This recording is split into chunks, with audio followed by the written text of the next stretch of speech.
नमस्कार, मी श्वेता भालेकर. भाग्यविजय या कार्यक्रमामध्ये सर्वांचं मनापासून स्वागत. आज आपण आर्थिक समस्या आणि त्यावरचे उपाय या विषयावर चर्चा करणार आहोत. आपल्यासोबत आहेत ज्योतिष आणि वास्तुशास्त्र तज्ञ डॉक्टर विजय साटोरीकर. नमस्कार सर. नमस्कार. कार्यक्रमामध्ये आपलं मनापासून स्वागत. धन्यवाद. चर्चेला सुरुवात करण्यापूर्वी आपण सरांविषयी थोडक्यात माहिती जाणून घेऊयात. सरांच्या गेल्या 3 पिढ्या वास्तू आणि ज्योतिषशास्त्र या क्षेत्रामध्ये कार्यरत आहेत आणि त्याचबरोबर सरांनी ज्योतिष आणि वास्तुशास्त्र या विषयामध्ये PhD सुद्धा केलेली आहे. अनेक पुरस्कारांनी सरांना सन्मानित करण्यात आलेला आहे आणि त्याचबरोबर नवरत्नांचा सरांचा विशेष अभ्यास आहे. त्यामुळे आजच्या आपण चर्चेला सुरुवात करूया. आजचा विषय आहे आर्थिक समस्या आणि त्यावरचे उपाय. सर, आर्थिक समस्या अर्थातच आता गेल्या 2 वर्षांपासून प्रत्येकाने अनुभवलेल्या आहेत. कमी अधिक प्रमाणामध्ये प्रत्येकाला ही आर्थिक समस्या भेडसावत असते. तर ही आर्थिक समस्या जर दूर करायची असेल तर कुंडलीमध्ये त्यामध्ये काय उपाय असतील? आर्थिक समस्या नाही असा व्यक्तित्व आपल्याला या जगात पुढे हुडकून सापडणार नाही. म्हणजे किती जरी असेल ना, म्हणजे कोणाचं उत्पन्न 3,000 असेल, कोणाचं 30,000 असेल, कोणाचं 3 लाख असेल, 3 कोटी जरी असेल किंवा तेवढे जरी त्याच्याकडे आर्थिक स्थिती असेल तरी त्याला अजूनही ती वाढावी वाटते. ती कधी कमी व्हावी अशी कोणालाच वाटत नाही. आर्थिक समस्या महत्त्वाची ही लक्ष्मी आपण ज्याला म्हणतो, तू जसं आता विचारलंस मला की ज्योतिषशास्त्रामध्ये याच्यावर काय आहे. महत्त्वाची गोष्ट असते की आपली नैतिकता, नीतिमत्ता आणि आपले प्रयत्न, ह्या 3 गोष्टी फार महत्त्वाच्या असतात लक्ष्मी तुमच्याकडे स्थिर राहण्यासाठी आणि लक्ष्मी वाढण्यासाठी. आपल्या पत्रिकेतले जे 12 स्थान आहेत त्याच्यातलं एक महत्त्वाचं स्थान असतं म्हणजे आपलं उत्पन्नाचं ठिकाण, म्हणजे 11वं स्थान, त्याला आपण लाभ स्थान म्हणतो.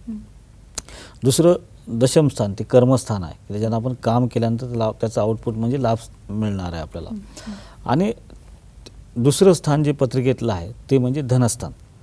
हे आपल्यासाठी फार महत्त्वाचे लक्ष्मीच्या दृष्टिकोनातून असतात. आणि तसंच दशम स्थानाचं जे 9वं स्थान म्हणजे षष्टम स्थान ते पण तेवढंच महत्त्वाचं असतं.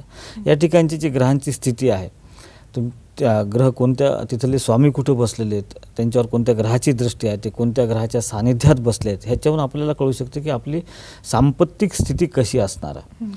आता आर्थिक एक लक्ष्मी ही चंचल असते, ही स्थिर कोणाकडेच नसते. ती साठवून ठेवणे वाढत नसते, तिला सतत गुंतवावं लागतं कारण ती चंचल आहे. आता याच्यावरती एक किस्सा तुला सांगतो. एकदा काय झालं की लक्ष्मी आणि सरस्वती ह्या दोघीजणींनी ठरवलं की आपल्या दोघांमध्ये श्रेष्ठ कोण. मग हे विचारायचं कोणाला की कोणी ठरवायचं ह्या दोघांमधलं श्रेष्ठ कोण. तर तेवढं तिथं नारद आले आणि नारदाला त्यांनी विचारलं की आमच्या दोघांपैकी श्रेष्ठ कोण आहे. आता नारदाला प्रश्न पडला, मी जर लक्ष्मीला श्रेष्ठ म्हणलं तर सरस्वतीला राग येईल आणि सरस्वतीला म्हणलं तर लक्ष्मीला राग येईल आणि दोघींना आपण नाराज नाही करू शकत. मग त्यांनी सांगितलं एक काम करा म्हणे, ते समोर जे एक झाड दिसते त्या झाडाला तुम्ही दोघीजणी जाऊन स्पर्श करून या. या दोघीजणी गेल्या, स्पर्श करून आल्या, दोघी सोबतच आल्या आणि नारदाला विचारलं की आमच्या दोघीपैकी श्रेष्ठ कोण आहे. तर तेव्हा नारदाचं उत्तर खूप सुंदर आणि खूप चांगलं उत्तर त्यांनी दिलं. ते म्हणले, येताना लक्ष्मी श्रेष्ठ आहे आणि जाताना सरस्वती श्रेष्ठ आहे. जे की सुंदर उत्तर दिलं त्यांनी की लक्ष्मी ही कधीही पण येताना श्रेष्ठ असते, ती जाताना श्रेष्ठ नसते. आणि विद्या जेवढी तुम्ही लोकांमध्ये वाटताल तेवढी ती श्रेष्ठ होत जाते, तेवढी ती मोठी होत जाते. तर ही लक्ष्मी आहे, ही लक्ष्मी जर तुमच्याकडे यायची असेल तर तुमचं आचरण, तुमचा आचार, तुमचा विचार, तुमची नैतिकता, तुमची नीतिमत्ता आणि तुमची ग्रहांची स्थिती, ह्या सगळ्या गोष्टी फार महत्त्वाच्या आहेत. त्याचा विचार करून आपण आपली सांपत्तिक स्थिती कशी आहे ती पाहिली पाहिजे. आता संपत्तीमध्ये 2-3 प्रकारच्या संपत्ती असतात. एक जलसंपत्ती असते, एक आर्थिक म्हणजे पैशाच्या रूपामध्ये संपत्ती असते आणि एक स्थावर मालमत्ता, ती एक संपत्ती असते. आता स्थावर मालमत्ताचं जे स्थान असतं ते 4थं स्थान असतं आपल्या पत्रिकेतलं. त्याच्यावरून आपल्याला कळतं की आपली स्थावर मालमत्ता कशी होणार आहे, किती वाढणार आहे, आपल्याला घराचं नशीब, घर आपल्या नशिबात आहे की नाही, आपल्या नशिबामध्ये स्थावर मालमत्ता आहे की नाही, हे 4थं स्थानावर कळतं असतं. तर असे प्रत्येक स्थानाचा एक विषय आहे की त्याच्यानुसार आपली सांपत्तिक स्थिती कशी असणार आहे आणि ती किती काळ तशी टिकणार आहे आणि त्याच्यामध्ये पुन्हा कधी डाऊनफॉल येणार आहे, कधी अप येणार आहे, अप अँड डाऊन कधी कधी असणार आहेत, हे आपल्या पत्रिकेतल्या आपल्या स्थानावरून आपण पाहू शकतो. त्यासाठी जाणकार व्यक्तीचा सल्ला घेऊन जर आपल्या पत्रिकेचा व्यवस्थित अभ्यास केला, निरीक्षण केलं, तर मला असं वाटतं की आपल्या जीवनामध्ये जे काही एक महत्त्वाची गोष्ट आहे, गरिबीत जन्माला येणं हे आपल्या हातात नसतं, पण गरिबीत मरणं ही आपली चूक असते. परमेश्वरानं काय केलेलं आहे माहिती का, की प्रत्येक व्यक्तीला हात दिलेत मेहनत करण्यासाठी, मनुष्य प्राण्याला त्यातले त्यात की त्याला हात दिलेत मेहनत करण्यासाठी, डोळे दिलेत पाहण्यासाठी, कान दिलेत ऐकण्यासाठी आणि सगळ्यात विशेष म्हणजे विचार करायला बुद्धी दिलेली आहे. आता त्यानं फक्त एकच गोष्ट माणसावर सोडून दिली आहे, ते म्हणजे त्याचं भाग्य. भाग्य हे घडवावंच लागतं, ते घडून भेटत नाही कधीच. म्हणजे बापदादाची किती जरी प्रॉपर्टी असली तर तो मुलगा समोरची जी पिढी आहे ती त्याच्यात वाढवलंच असं नाही, ते कमी पण करू शकतो. बरोबर. तर त्यासाठी त्याचं ते भाग्य असतं, त्यानं ते स्वतःहून घडवलं पाहिजे. तर हे भाग्य घडवणं हे आपल्या विचारसरणी आपल्या ग्रहांवर डिपेंड असतं आणि आपले ग्रह जी साथ जर आपल्याला मिळाली आणि त्या प्रमाणात आपले त्या पटीने आपले जे प्रयत्न असतील तर नक्कीच मला वाटतं की आर्थिक स्थितीमध्ये सांपत्तिक स्थितीमध्ये आपण आपल्या जीवनामध्ये आमूलाग्र बदल करू शकतो. अगदी. सर, आपल्या पत्रिकेमध्ये अशी कुठली स्थानं असतात ज्यामध्ये जी महत्त्वाची स्थानं असतात त्यामुळे आपली आर्थिक वृद्धी होऊ शकते? मी आता जसं सांगितलं तुला, धनस्थान महत्त्वाची गोष्ट, तृतीय स्थान जे असतं त्याच्यावरून आपल्याला आपली सेविंग किती असणार आहे, आर्थिक संपत्तीची सेविंग किती असणार. आता सेविंग कधी होणार, तर तुमचं काम आधी चालू झालं पाहिजे. नोकरी असेल, व्यवसाय असेल, तुम्ही काम केलं पाहिजे. आता हे काम ते म्हणजे दशमस्थान. आता त्याच्यातून काम करताना त्याच्यातून लाभ कसा होणार आहे, तर ते एकादश स्थान. आता याच्यावर एक गोष्ट असते की आपल्याला प्रारब्धानं म्हणजे आपल्या वडिलोपार्जित ज्या गोष्टी मिळणार आहेत, जसं अष्टम स्थान म्हणजे आपल्याला त्याच्यावरून कळत असतं की तुम्हाला स्थावर मालमत्तेतून, आईवडिलाच्या प्रॉपर्टीतून, पूर्वजांच्या प्रॉपर्टीतून, त्यांच्या विम्याच्या पैशातून काय काय आपल्याला लाभ होणार आहेत ते आपल्याला त्याच्यावरून कळत असतं. आपल्या आईकडून काय लाभ होणार हे चतुर्थ स्थानावर कळत असतं. दशम स्थानावरून आपल्याला आपल्या कर्माचे आणि आपल्या वडिलाचे सुद्धा लाभ काय होणार हे पण आपल्याला कळतं. तर त्यासाठी हे जे स्थानं असतात ना, त्या ठिकाणची जी ग्रहांची स्थिती आहे, तिथले जे स्वामी आहेत त्यांची युती कोणत्या ग्रहांसोबत झाली, त्याच्यावर कोणत्या ग्रहांची दृष्टी आहे, किंवा ते ग्रह कोणत्या पापग्रहांनी युक्त असतील तर तिथं अडचणी येतात.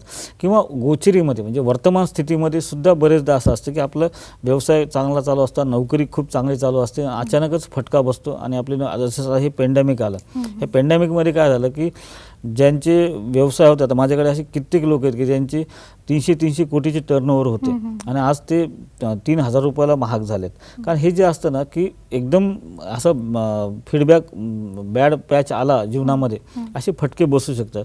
तर हे आता हे एकटाच, आता हे सामुदायिक झालं की सगळ्या जगालाच हे संकट आलं होतं. पण याच्यामध्ये सुद्धा असं संकट आल्यावर सुद्धा आपली निर्णय क्षमता आणि आपण जर नियोजनपूर्वक ते जर काही प्लॅनिंग करून आपण काम केलं तर मला वाटतं हा जो अचानक एवढा मोठा सेटबॅक भेटतो ना आपल्याला, तो भेटू शकत नाही. तिथं प्लॅनिंग करणं आणि आपली ग्रहांची स्थिती जाणून घेऊन जर आपण निर्णय घेतले आणि कशा प्रकारचे संयमानाने, धैर्याने निर्णय घ्यायचे हे जर केलं तर नक्कीच आपल्याला तिथं जे काही नुकसान होणार असते ते होत नाही.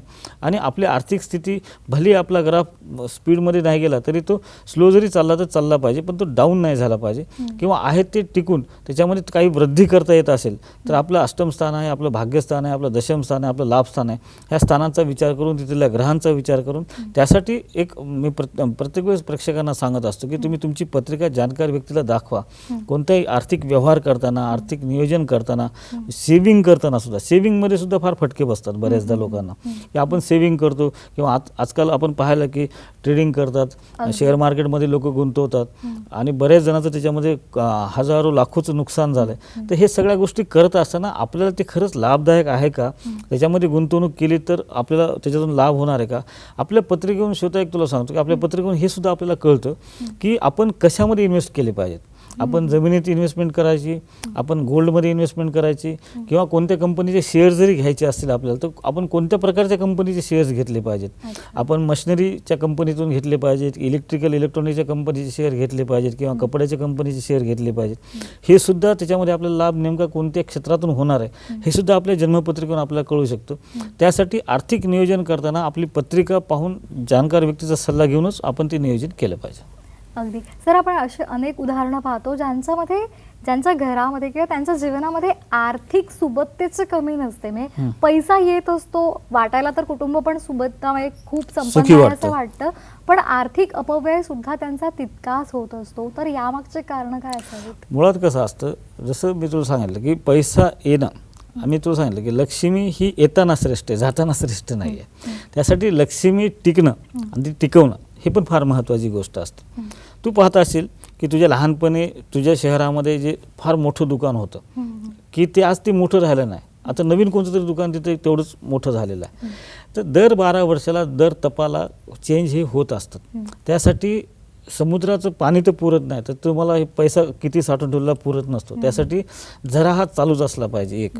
दुसरी गोष्ट महत्त्वाची काय असते की आपल्या कुंडलीतलं, आता जसं आपण लाभ होण्यासाठी आर्थिक स्थितीसाठी पाहिलं, तसंच व्यय म्हणजे जसं लाभस्थान आहे आपलं 11वं स्थान हे लाभस्थान आहे, तसं व्ययस्थान म्हणजे खर्चाचं ठिकाण म्हणजे 12वं स्थान आहे. त्याच्यावरून कळत असतं की आपले खर्चाचे प्रमाण काय आहे आणि आपण कसे खर्च करतो. मग आपण कर्ज घेतो की आपण अनावश्यक खर्च करतो, किंवा आपल्याला दवाखान्यामध्ये षष्टम स्थानावर कळतं की तुम्ही दवाखान्यात किती पैसे खर्च करणार आहेत, तुम्ही कर्जामध्ये किती बुडणार आहेत, तुम्ही अपव्यय किती करणार, की विनाकारण एखादा व्यक्ती शौकीन असतो, विनाकारण तो प्रत्येक एक गोष्ट आली की मार्केटमध्ये ती घेणार, मग त्याचा यूज असू नसू फक्त ती शान शौकासाठी ते घेणार किंवा प्रेस्टिज म्हणून ते घेणार. तर अशा वेळेस आपण इन्व्हेस्टमेंट करत असताना किंवा आपण खर्च करत असताना एक पाहिलं पाहिजे की आपण खर्च जे करतोय की त्याचं आउटपुट आपल्याला कसं मिळणार आहे. आता तू जसं म्हणलीस की सुबत्ता आहे, सुख आहे, सगळ्या गोष्टी आहेत, पण बऱ्याच लोकांना हे सगळं असूनही उपभोगता येत नाही. आता मी असे बरेच लोक पाहतो की त्यांच्याकडे घोड्या गाड्या सगळे बंगले असतात, नोकर चाकर असतात, पण त्यांना एन्जॉय नाही करतात, की ते स्वतःसाठी नाही जगू शकत किंवा स्वतःसाठी त्याचा लाभ नाही करून घेऊ शकत. तर त्यांच्या कुंडलीतला शुक्र कुठेतरी कमजोर असतो. शुक्र हा उपभोगण्याचा कारक आहे, तर त्याच्यामुळे त्यांना त्या सगळ्या संपत्तीचा आनंद घेता येत नाही, आनंद लुटता पण येत नाही. तर अशी जी ग्रहांची स्थिती आहे, असं जर होत असेल तर तिथे आपण जाणकार व्यक्तीचा सल्ला घेऊन ज्योतिषशास्त्राच्या दृष्टिकोनातून मार्गदर्शन घेऊन जर आपण त्याच्यावर उपाय केले तर मला वाटतं हा जो व्यय आहे, अपव्यय आहे पैशाचा, किंवा आपली आर्थिक संपत्ती स्थिर ठेवण्यासाठी आपल्याला चांगल्या प्रकारे फायदा होऊ शकतो. अगदी. आणि आर्थिक प्रगतीमध्ये जर असे काही अडथळे येत असतील तर त्यामध्ये साधारण काय उपाय सुचवता येतील?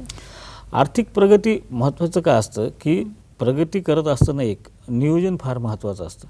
आर्थिक प्रगतीमध्ये कसं असतं की तुम्ही जेव्हा आपण इन्व्हेस्ट करत असतो किंवा आपण मेहनत घेतो, आपण प्रत्येकजण मेहनत कशासाठी घेतो की आपल्या कुटुंबासाठी घेतो, आपल्या परिवारासाठी घेतो, किंवा आर्थिक उन्नती होण्यासाठी घेत असतो.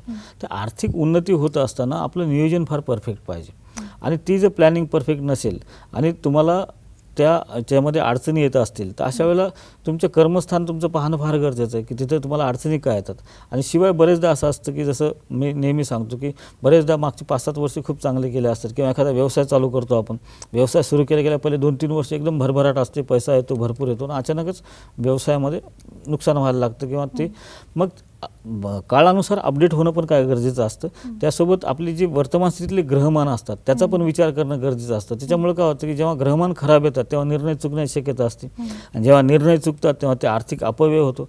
अपव्यय झाल्यामुळे त्याचा परिणाम आपल्या स्वतःच्या आर्थिक स्थितीवर तर होतोच, पण आपल्या कुटुंबावर पण होत असतो, की जेणेकरून आपला एक निर्णय हा आपल्या कुटुंबाला घेऊन बुडणारा असतो, आणि आपला एखादा निर्णय आपल्या कुटुंबाला सुद्धा मोठं करणारा असतो. त्यासाठी आपला निर्णय घेत असताना, कोणत्याही गोष्टीचा निर्णय घेत असताना आपल्याला परमेश्वराच्या कृपेने आपली संस्कृती, भारतीय संस्कृती इतकी चांगली आहे, त्याच्यामध्ये इतके काही चांगले उपाय आहेत, चांगल्या गोष्टी आहेत, चांगले शास्त्र आहेत, आणि त्यात हे ज्योतिषशास्त्र, हे ज्योतिषशास्त्र म्हणजे एक हे वेदांचा डोळा आहे. तर ह्या दृष्टिकोनातून वेद निर्माण होतात, आणि वेदांचा डोळा असल्यामुळे आपण सुद्धा आपली दूरदृष्टी वाढवण्यासाठी हे ज्योतिषशास्त्राचा वापर केला पाहिजे. अगदी. त्यामुळे आर्थिक व्यवस्थापन जर आपल्याला चांगलं करायचं असेल तर त्यासाठी आर्थिक वृद्धी कशी करायची, आणि त्यासाठी जर अशा ज्योतिषशास्त्रांचा, तज्ज्ञांचा जर सल्ला तुम्ही घेतलात तर नक्कीच तुम्हाला आर्थिक वृत्ती ही साधता येऊ शकते. सर, आर्थिक स्थिरता असावी यासाठी रत्नांचा वापर केला जातो, तर साधारण कुठल्या पद्धतीची कुंडली असेल तर त्यांनी कुठल्या प्रकारचं रत्न वापरणं फायदेशीर ठरू शकतं? श्वेता, तुला सांगू का की महत्त्वाची गोष्ट आहे की रत्न हे हजारो वर्षापासून लोक धारण करत आलेत, आणि त्याचे इफेक्ट काय आहेत हे विज्ञानानं पण मान्य केलं. महत्त्वाचं की आर्थिक स्थितीसाठी, आर्थिक संपत्तीसाठी, किंवा संपत्ती स्थिर राहण्यासाठी, संपत्ती वृद्धीसाठी, आर्थिक वृद्धीसाठी आपण जेव्हा आपल्या पत्रिकेचा विचार करतो ना, तेव्हा आपलं धनस्थान जे द्वितीय स्थान आहे त्याचा विचार केला पाहिजे. आणि महत्त्वाची गोष्ट काय असते की पैसा हा तुमच्या मेहनतीनं आणि तुमच्या बुद्धिमत्तेने येत असतो. म्हणजे तुमची निर्णय क्षमता तेवढीच महत्त्वाची असते, तुमची रिस्क फॅक्टर तेवढंच महत्त्वाचं असतं, तुमचं नियोजन तेवढंच महत्त्वाचं असतं, आणि तुमचं धैर्य तेवढंच महत्त्वाचं असतं, आणि तुमचे प्रयत्न. तर तुमच्या कुंडलीतलं जे तृतीय स्थान असतं ते पराक्रमाचं स्थान असतं. त्याच्यानुसार आपण त्या स्थानाचं आपल्याला समजा आर्थिक वृद्धी होत नाही तर आपण आपलं कारकरत्न जे पंचम स्थानाचा स्वामी आहे त्याचं रत्न धारण करू शकतो. धनसंचय होत नाही, सेविंग होत नाही आपली, तर द्वितीय स्थानाचं रत्न आपण धारण करू शकतो. किंवा आपल्याला निर्णय घेता येत नाहीत, निर्णयामध्ये चुका होतात, त्याच्यामुळे आर्थिक नुकसान होत असेल तर आपण तृतीय स्थानाचं जे स्वामी आहे त्याचं रत्न धारण करू शकतो. आणि स्थिरता मिळत नसेल आपल्याला, सतत चढउतार आपल्या जीवनामध्ये येत असतील तर आपण भाग्यस्थानाचं रत्न धारण केलं केलं पाहिजे. अशा पद्धतीनं आपण रत्न पण हे रत्न धारण करत असताना इथं आपण जनरल चर्चा करतोय, पण प्रेक्षकांना एक विनंती आहे की जर तुम्हाला रत्न धारण करायचं असेल तर आधी जाणकार व्यक्तीचा सल्ला घ्या की नेमकं तुम्हाला कोणते रत्न सूट होते. कारण इथे जी चर्चा असते ही जनरल चर्चा असते. त्याच्यामुळे तुम्ही वैयक्तिक जर कोणाला इथे कोणाची पत्रिका आपल्यासमोर नाही आहे, पण तुम्हाला जर रत्न धारण करायचं असेल नक्कीच तुम्ही माझ्याशी संपर्क साधा किंवा तुम्हाला जिथे श्रद्धा असेल, जिथे तुमचा विश्वास असेल अशा जाणकार व्यक्तीचा सल्ला घ्या आणि तिथून तुम्ही ते मार्गदर्शन घेऊनच मग ते रत्न धारण करा. किंवा बरेचदा आपण चुकीचं रत्न धारण केल्यामुळे सुद्धा आपल्याला आर्थिक फटका बसू शकतो किंवा आरोग्याचे प्रॉब्लेम पण निर्माण होऊ शकतात. तर असे जे रत्न आहेत आपण त्या स्थानाचे संबंधितले आपण ते रत्न आपण धारण करून आपल्या जीवनातली जी आर्थिक अस्थिरता आहे ती आपण स्थिर करू शकतो. अगदी सर, आपल्याला ठाण्याहून राजश्री यांनी मेल केलेला आहे. त्यांचं म्हणणं असं आहे, उच्च शिक्षणासाठी परदेशात जाण्याचे योग आहेत का, आणि त्याचबरोबर कायमस्वरूपी जर परदेशात राहायचं असेल तर तसे सुद्धा योग आहेत का? चालेल. राजश्री यांची जी रास आहे ती वृश्चिक आहे आणि त्यांची लग्न रास ही वृषभ आहे. आता त्यांनी विचारलं की परदेशात शिक्षणाला जाण्याचे योग आहेत का. तर एक आपण शिक्षणा ठिकाणी आपण पंचम स्थानाचा विचार करतो आणि पंचम स्थानाचा जो स्वामी आहे तो बुध आहे आणि बुध जो आहे तो अष्टमात बसलेला आहे, पण पंचमामध्ये त्यांचे राहू बसलेला आहे आणि लाभामध्ये केतू आहे. तर नक्कीच राहू केतू हे परदेश गमन देतात आणि त्याच्यामध्ये त्यांना यश मिळू एज्युकेशनच्या ठिकाणी राहू असल्यामुळे नक्कीच त्यांना दूरचा प्रवास किंवा दूरच्या ठिकाणी शिक्षण घेण्याचे योग आहेत आणि तिथे स्थिर होण्याचे योग मात्र फार कमी आहेत त्यांना. कारण त्यांचा मंगळ चतुर्थात आहे आणि शनी केतूची युती आहे लाभामध्ये, त्यामुळे बरेचदा तिथं स्थिर राहू शकत नाही किंवा जास्त काळ तिथं वास्तव्य नसतं, पण त्यांचं एज्युकेशन तिकडे चांगल्या प्रकारचं होऊ शकतं आणि त्याच्यामध्ये त्यांना चांगलं यश पण मिळू शकतं. आणि सूर्यचंद्र एकत्र आहे त्यांचा, तर नक्कीच मला वाटतं त्यांनी निलम आणि पाचू हे धारण केला पाहिजे. कारण त्यांच्या भाग्यस्थानचा स्वामी शनी आहे आणि कारक स्थानचा स्वामी बुध आहे. हे दोन रत्न जर धारण केले तर त्यांच्या शिक्षणामध्ये किंवा त्याच्या करिअरमध्ये ज्या काही येणाऱ्या समस्या आहेत त्या कमी होऊ शकतात आणि त्यांना जी प्रगती साधायची आहे ती चांगल्या प्रकारे ते साधू शकतात. अगदी. आपल्याला कोल्हापूरहून शिवाजी यांनी ईमेल केलेला आहे. त्यांचं म्हणणं असं आहे, आर्थिक सुबत्ता आहे, व्यवसाय सुद्धा चांगला चाललेला आहे, स्थिरता आहे व्यवसायामध्ये, पण कौटुंबिक समस्या इतक्या आहेत की सातत्यानं आर्थिक नुकसान होते. त्यावर काय उपाय असतील? असं आजचा विषयच आपला असा आहे श्वेता की आर्थिक नुकसान, आर्थिक समस्या ही कशामुळे पण येते. जसं आता ह्यांचा प्रश्न आहे शिवाजीचा की आर्थिक व्यवसाय चांगला आहे, उत्पन्न चांगलं आहे, सगळ्या गोष्टी आहेत, पण कौटुंबिक जीवनामध्ये अस्थिरता आहे. पण याच्यामुळं काय होतं की आपले नियोजन बिघडून जातं सगळं. की कोणताही माणूस जेव्हा बाहेर खूप मोठा पराक्रम करतो ना तर तेव्हा त्याचा पहिला फोन कोणाला जातो, तो आपल्या घरच्यांना जातो. आणि त्याला ते कौतुक पाहिजे असतं, आपल्या घरच्यांची ती साथ पाहिजे असते आणि त्यांचे ते कौतुक केलेली थाप त्यांच्या पाठीवर असणं फार गरजेचं असतं. पण बाहेर माणूस खूप पराक्रम करतोय, खूप यश मिळवतोय आणि त्याला घरच्याची साथ नाही मिळाली तर त्याच्या यशाला काही अर्थ उरत नाही. तर तसंच शिवाजींचं यांचं थोडक्यात आहे. कारण मुळात ह्यांच्या कुटुंबस्थानामध्ये एक तर ह्यांची रास कुंभ रास आहे आणि महत्त्वाचं काय असतं की कुंभ राशीचे लोक फार प्रॅक्टिकल असतात आणि त्याच्यामुळे थोडं अनरोमॅन्टिक असतात. त्याच्यामुळे घरच्यांना समजून घेण्यामध्ये हे पण कमी पडतात की थोडा वेळ देणं किंवा त्यांच्या बाबतीत त्यांना भावनिकरित्या समजून घेणं याच्यामध्ये ते थोडी कमी पडतात. त्याच्यामुळे सुद्धा वैचारिक मतभेद दोघांमध्ये कौटुंबिक जीवनामध्ये निर्माण होऊ शकतात. आणि चतुर्थ स्थान जे कुटुंबाचं स्थान आहे त्यांच्या, तिथे बुध बसलेला आहे आणि शुक्र आणि बुध.